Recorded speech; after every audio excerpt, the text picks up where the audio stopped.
Tennessee Titans fans, I'm coming to you today to talk to you about a topic that might seem far-fetched.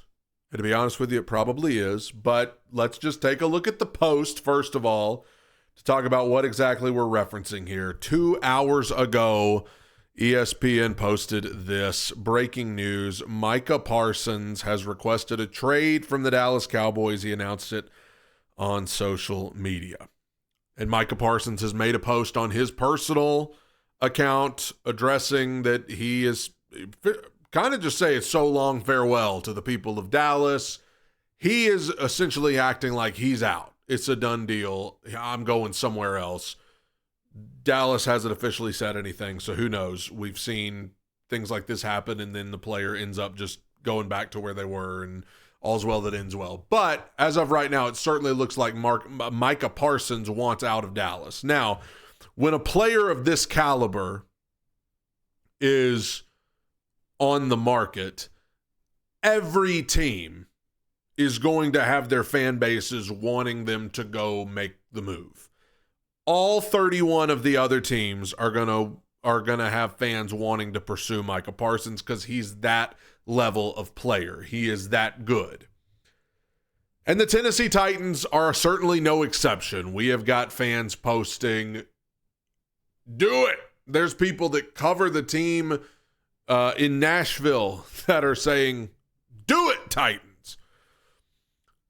So let's just talk about, should the Titans call and see what Dallas would potentially be looking for in a trade for Micah Parsons? Yes, they should. Call. Well, why would you not at least inquire, first of all? I mean, you're talking about Micah Parsons, one of the best defensive players in the NFL.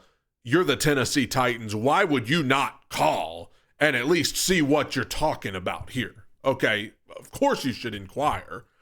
Now, you compare it to a player like Terry McLaurin. Terry McLaurin, he's requested, he wants out of Washington, and there's been people talking about potentially seeing what Washington wants.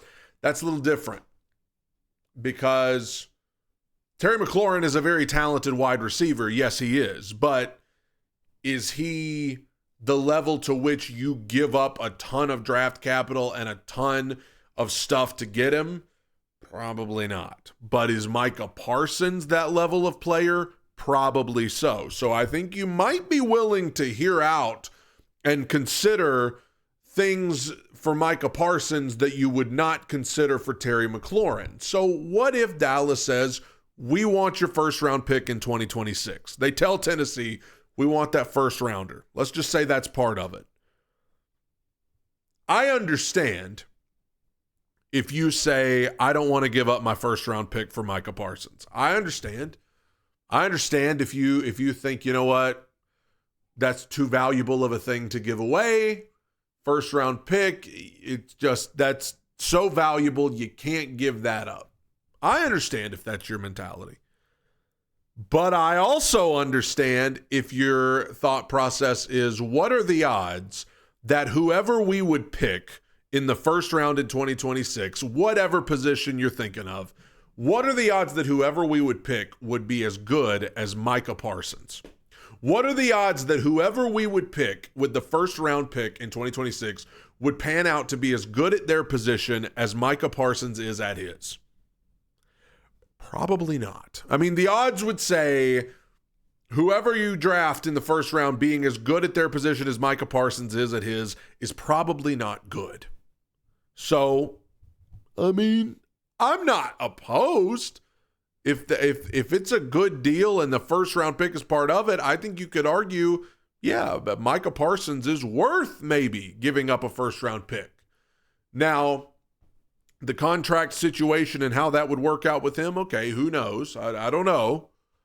But I wouldn't be willing to say he's not worth a first round pick, because think about the Tennessee Titans and where they stand at that position that Micah Parsons plays. They're horrible there. It's one of the weakest positions on the team. You drafted Femi Oladejo to come in and give you some pass rush, and hopefully he can, but I mean, him, Arden Key, Draymond Jones, I'm not downplaying those players, but on the surface, you go into the season thinking, ooh, we're going to need some young players to step up or we're not going to be able to get to the quarterback. And if you can't get to the quarterback, you ain't no good. Your team probably ain't going to be no good. So, I mean, yeah, I'd call. And I'd consider it. Just because of the level of player that he is and where you're at as the Tennessee Titans.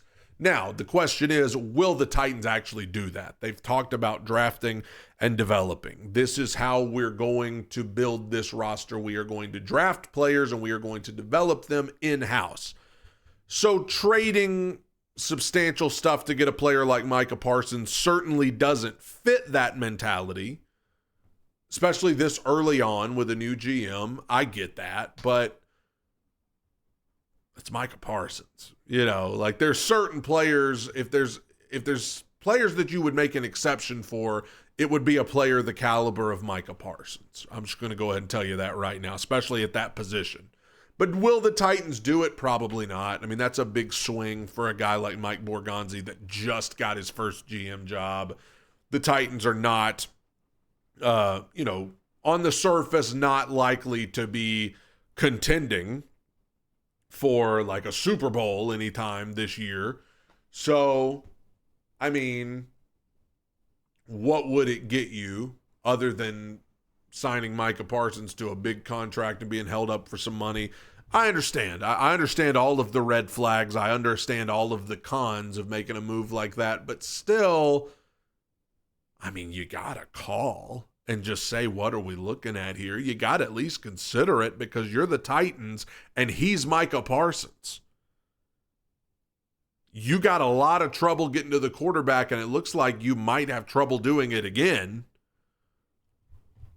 I mean, how could you not at least give him a ring-a-ding-ding?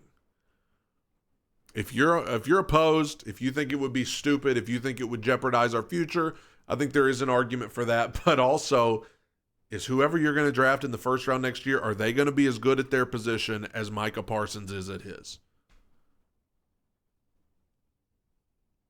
Guy's good. Now, ultimately, I still think there's a chance he just ends up back in Dallas. Just like I think there's a real chance Terry McLaurin just ends up back in Washington. If Dallas does let him go, Jerry Jones is just crazy beyond what we even thought.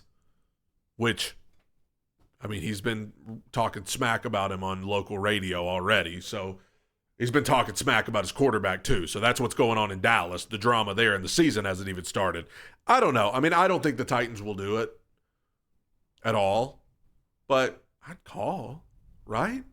I mean, just at least see. Can't hurt to call. Tighten up, everybody.